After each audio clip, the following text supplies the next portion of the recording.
Hello, everybody. Welcome to Cosmic Leadership. I'm so happy to be back with you today.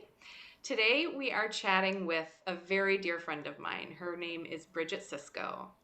And I know Bridget as a woman who started out in my mastermind 2 years ago. And we have known each other that long, and we've seen each other through all different kinds of growth and change in our healing practices and businesses and all kinds of different things through life. So it is my extreme pleasure today to welcome Bridget, and I am actually going to turn it over to her to introduce herself. Hey, Bridget. Hi. Thank you, Adelina. That was such a beautiful introduction, and it already has me reflecting on all of the seasons of life and business that we have both just experienced and been through together. So thank you for that introduction. My name is Bridget Sisko. I am a business owner, I'm a podcaster, I am a coach, I'm a wife, I'm a gardener, I'm a runner, and I really have been sitting in a space of feeling very rich in my life. Rich in relationships, in connection, in friendship, in service. And I'm at a really beautiful space right now, going slow. And Adelina has seen me in many phases of fast, so this is going to be a fun conversation. And you are a generator, right? I So am. going fast is kind of your natural bent when you're really passionate about something. Absolutely. So there's been lots that's coming through about relearning and being okay with just being. Good for you. I feel like it takes us so much to get to that point. In my life, the only thing that got me to the point of being okay with just being was getting incredibly ill and being just unable to move. Do you feel like your health journey took you there also, or was it something else? I think for me, my health journey actually catapulted fastness and like fueled my fire and passion, because if I didn't go through some of the health issues I had at a young age, and this is like mid-teens, I don't think I would have been on the same path and trajectory. So it definitely gave me a lot of just like fuel and fire. However, as I'm now in my late 20s, I have absolutely experienced those moments of being like, I don't want to feel busy like this. We create these lives, we create these businesses to have space. So it's the cosmic haha, as I call it, when we look at our calendar and we go, oh, this is not how I wanted to experience like what I'm creating. Absolutely. And the thing is, well, okay, before I get down that road, I have endless curiosities. I can't wait to talk to you more. But will you just tell people a little bit about what you've been doing for the past year? Because it is really different from what you were doing before. Yeah, totally. My journey has gone from like health and wellness, nutrition, spiritual coaching, yoga, workshops, like helping women find their purpose, to now helping women entrepreneurs be seen on stages, use their voice in books, and helping them through that writing process and also publishing process. So my life has changed a lot, and Adelina has like seen the behind the scenes of that incredible evolution. So the work I'm doing now, I work with women entrepreneurs who are typically a couple years in business, and most of them like have the spiritual backbone. They know that they're here to do big things. They know that they're not selling McDonald's hamburgers, as I like to say it. Like they're doing good work on the planet, and I'm here to just help activate them in the writing process and the publishing process through multi-author books, as well as helping them get their voice and presence as a business owner out there. It's pretty That's cool. exciting. So, Exalted Publishing. Tell us a little bit about how all of that came into being. Tell us about how you chose the name, how you decided you wanted to do it. I love all this stuff because I think this podcast is great for women entrepreneurs who want to get their voice out into the world and do these kinds of things. So, it's always good for them to hear about the process for everybody else, don't you think? Yeah, it's such a good question. It's so funny because I think to what I'm doing now, and it was never even in my awareness of possibility. So that's a good thing to remind ourselves of. Like sometimes we can't even dream or think of what it would look like. About 2 years ago, I was in a multi-author book project called Awakening. And I'd never really heard of this type of project before, where each of us come together, we write a chapter, We get to network, we get to learn different ways to share the book with people. And it was a really beautiful process, and it actually helped me transition into helping women use live video to sell out their programs, which is another evolution of the business. And then, time goes on, and I've been helping women use their voice, using live video, feeling safer to just speak, especially on video. There's a lot of deep fears that come up for us to speak, especially as like the healers who were the witches in the past life. Right. And we've talked about this so many times. I have that completely. I hate showing up on video. Started my whole video evolution during that point of our mastermind that we were in together so that I could get over it. And I just had to keep doing it. Yeah, I think we have to just like start. And I think back to some of the first videos I ever made, and we'd probably all cringe at the first video, but we have to just put the step forward and just continue. So from there, I was already working with women entrepreneurs, and I'd been working with a mentor who was helping women start publishing companies. And it actually made logical sense, right? I was like working with entrepreneurs. Okay, they're using video. They want to be seen. They want to do podcasts. They want to do speaking engagements. They want to do books. Okay, I can actually add this on to like the business. Yeah. But there was something so much deeper for me about what I wanted to build with publishing. And a lot of it comes back to me of like building a community. That's actually my spiritual name. That is my purpose. It's to bring people together through community. Yeah. So one thing that I'm just so proud of that's really come together is that the women, we come together. We're literally like doing it. And it's funny because that's the big mission, like bringing women together through sharing stories. And one iteration of it is publishing. One is like helping them use their voice. One is just like being closer to women. So it feels so good. I'm so glad. And watching your joy throughout this process has been so exciting because I remember the first few iterations. Like I remember when you decided, okay, guys, I'm going to make this course for women who want to show up on camera, who want to be more confident in doing live videos. We talked through the whole process. I remember all of us giving you notes on how to like promote and get it out there. And I just had this feeling that this was not, it's not that it wasn't you, but it's that it wasn't the final destination at all. Like this was just kind of gearing you up for something bigger. And now I know that something bigger was Exalted Publishing. So how many books are out there now? We have 5 books out there. I'm helping a woman right now write her own book. And then we have 2 books like in the pipeline coming through. Exciting. Go Bridget.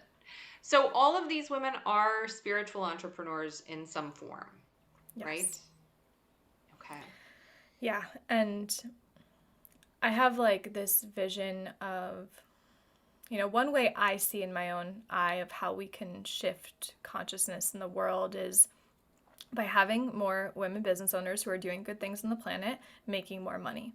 Because if we're putting our money into things that we value, which like everything is shifting in that direction, at least slowly, right? Yeah. More companies are being more value driven. They're becoming like more socially driven companies and organizations. They're supporting organizations that are in alignment with their values. And it's the same thing that we get to do as business owners. So my big vision is having more of these spiritually minded entrepreneurs who want to do good on the planet. Like they want to help people heal trauma. Like imagine a world where less people were living in their trauma state. I know. That's what I do every day. That's my big mission in life. I get it. And think of how much more we could get done as a society if everyone were not so PTSD'd out that they could not think of even what they wanted to do next. Like my starting point with a lot of my clients lately, after the last couple of years of lockdowns and being shut in the house and all of these things, is what do you want? Like, what is your life's dream? And you have to have no shame about that. But of course, as women, we're kind of trained to have shame about that, right? And so then we have to overcome the shame part. We have to overcome the feeling that it could not possibly happen.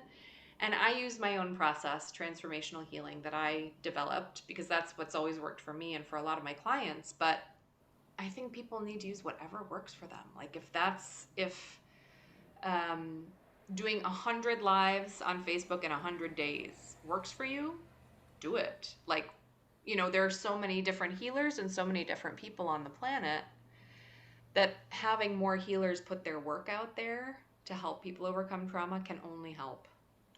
Yeah, I think you said something important there, which is like, I don't really believe there's only one way of doing something. Like, there's so many different ways of being, experiencing, living, learning through our lives. And I feel that what's really interesting about these times is we're given this opportunity to then ask ourselves, like, what is right and true for me and what works for me? Right. Exactly. And I think that in a large way, a lot of what so many of us people of a spiritual bent are doing is really similar, because it is that kind of all encompassing drive of let's heal this in whatever way works for you. Here's one way that's worked for me. Here's another, here's another, here's another. And something that I've been bumping up against in sessions a lot lately, so of course I have to examine it in myself too, is this idea of scarcity of ideas. Like, if I have this one idea of this one way to help people heal, if I share it, then one of the people that I'm working with might steal it or might copy it or might, subvert it into something different. Well, great, because that means it's more and more out into the world, and nobody's going to do it exactly like you.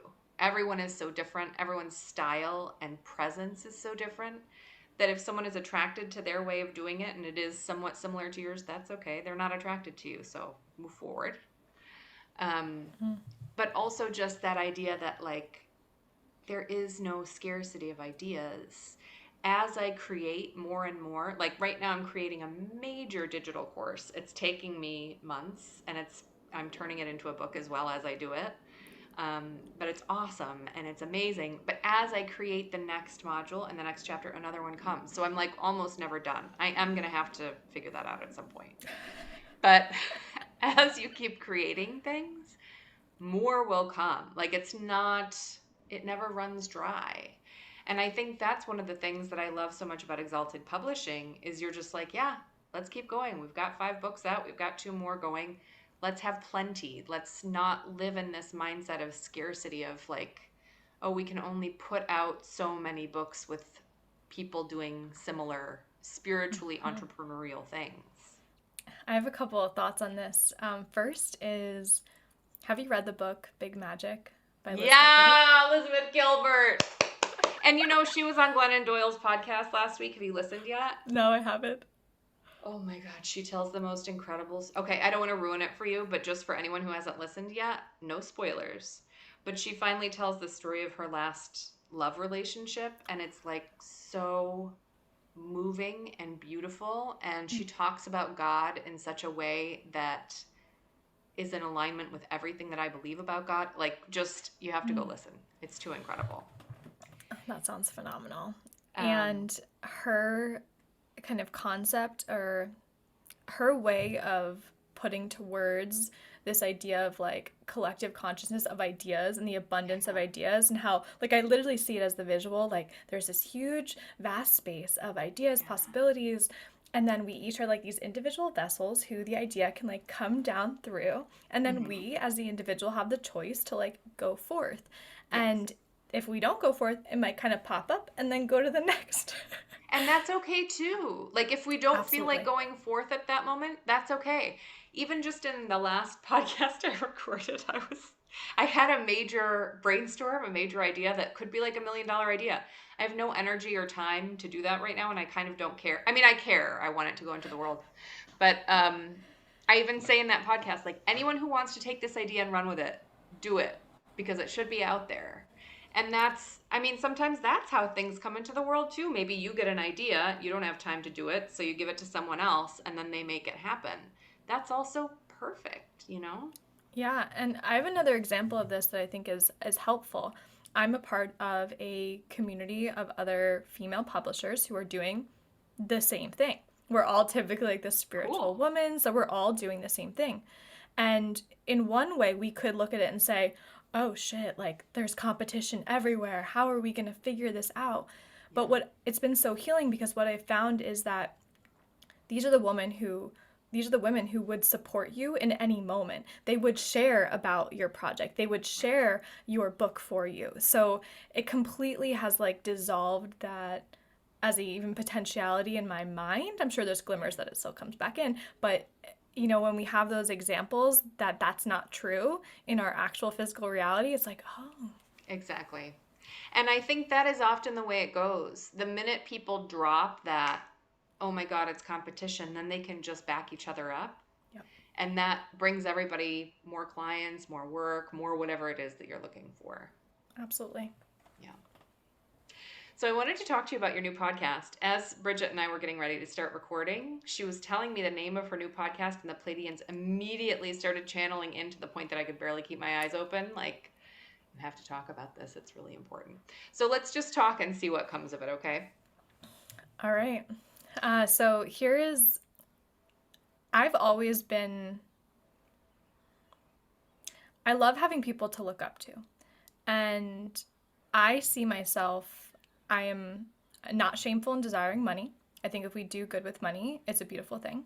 Agreed. And I want to highlight the women who are doing that, building their empire, but I want to see like who she is behind it, because Adelina, you know, knows this. I'm in a space of deep rest. And one of the questions I've been asking myself is, who is Bridget beyond business?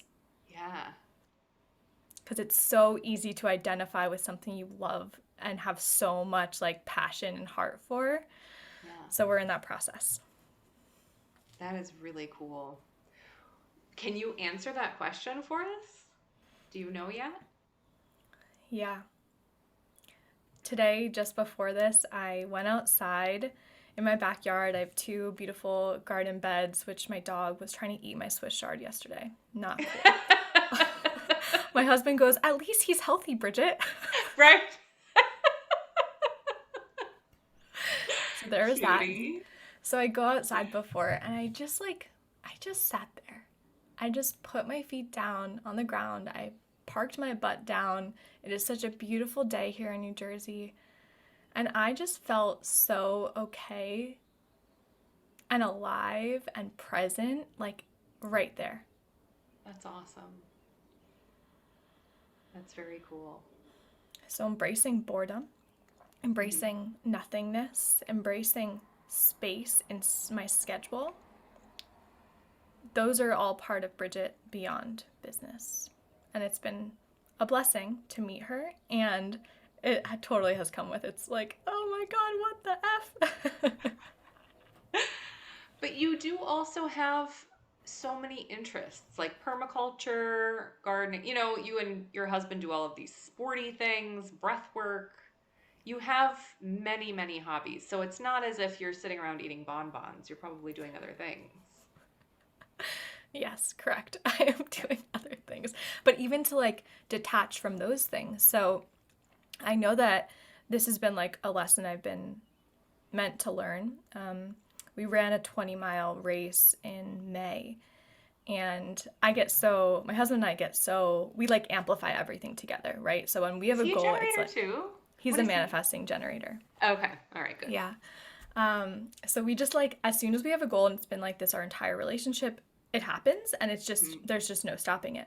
So we even like created an Instagram about it. I was making these fun reels, like just for fun, and I got injured during the run. And it led me to these deeper questions like, oh, well, who am I if I can't run anymore?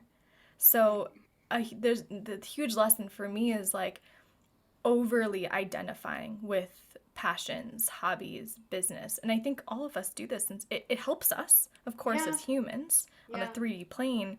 And can we find the, space where we don't overly identify?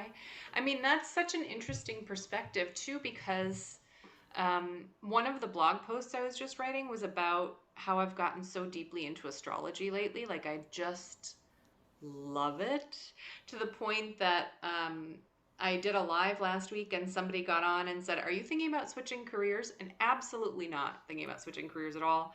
I have had a lot of astrologers on the podcast. I will continue because I think it's fascinating. But for some of us, I think that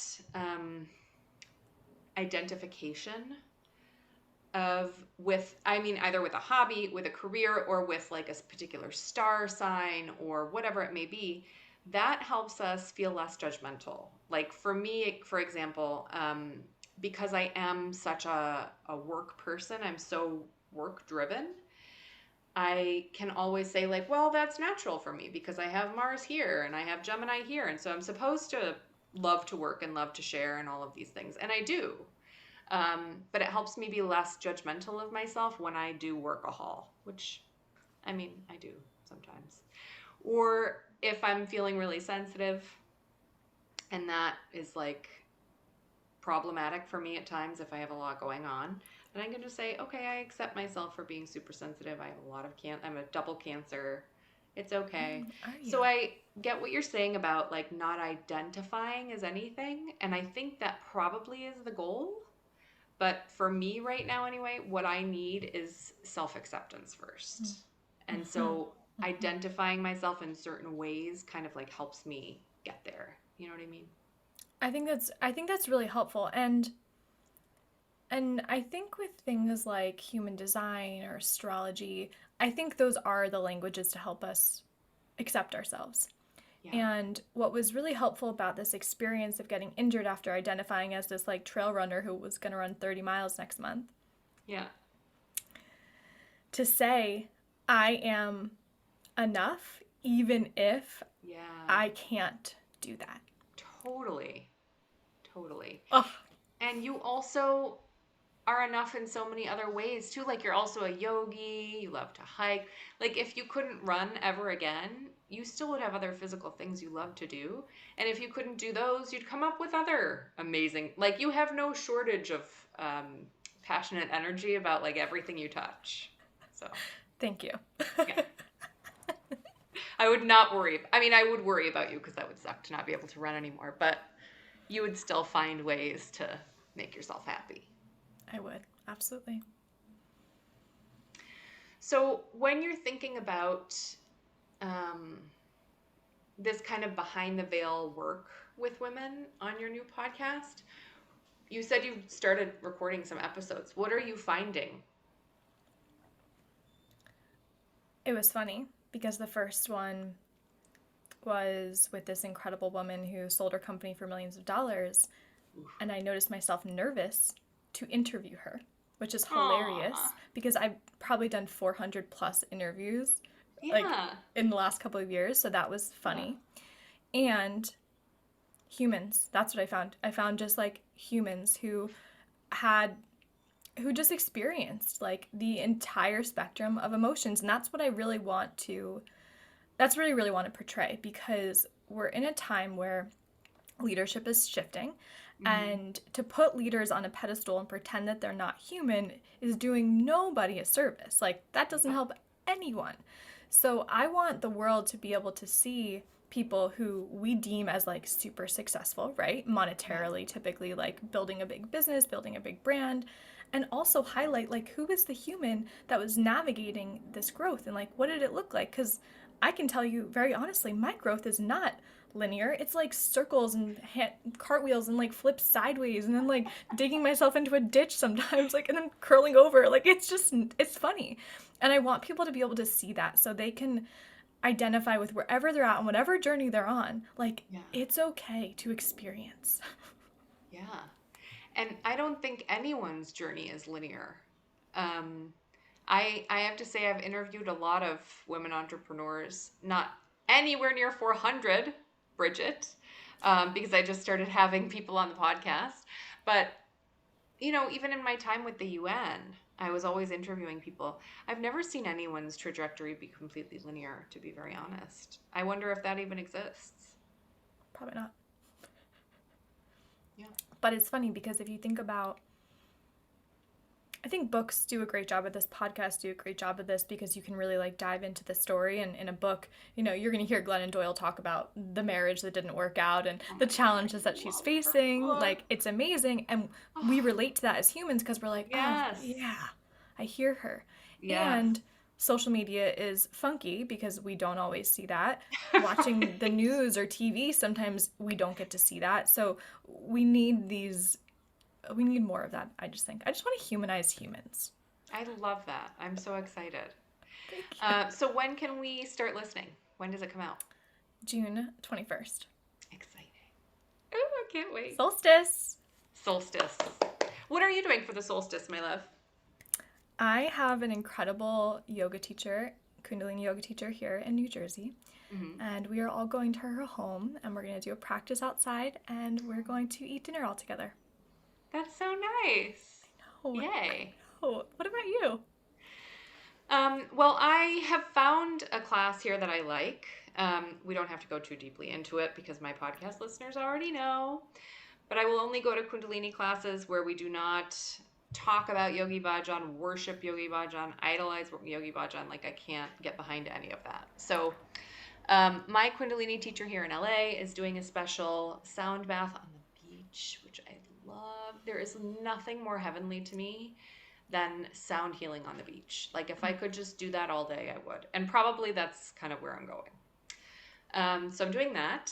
But then I am also doing a ritual for my grandmother. My grandmother, who I love to pieces, died this year. And I did a ritual for her at the beach once. I did a calls with several women. And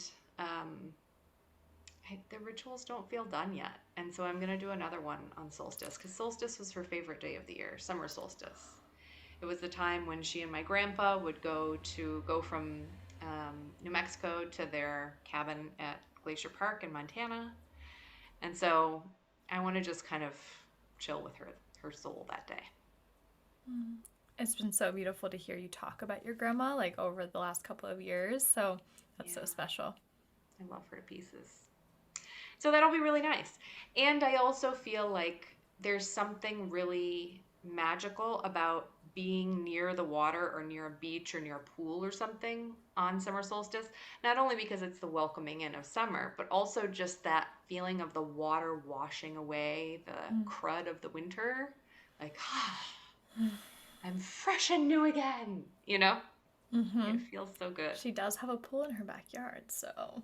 Nice. I will get the water element. Yeah.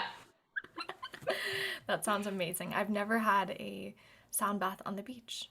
Oh, I can't wait. So happy for you. I'm happy for you, love. So we will post all of your links below and let people know how to get in touch with you, how to get in touch with Exalted Publishing, how to get in touch to hear your new podcast. But are there any last words that you would like us to walk away with today?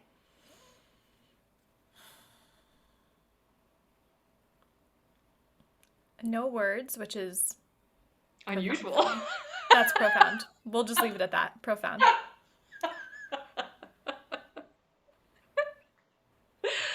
Oh, I love you, Bridget. I love that you're wordy. I know. I am so wordy. I love it too, and I'm so grateful. This has been so much fun. You're such a great interviewer, and just thank you. Thank you.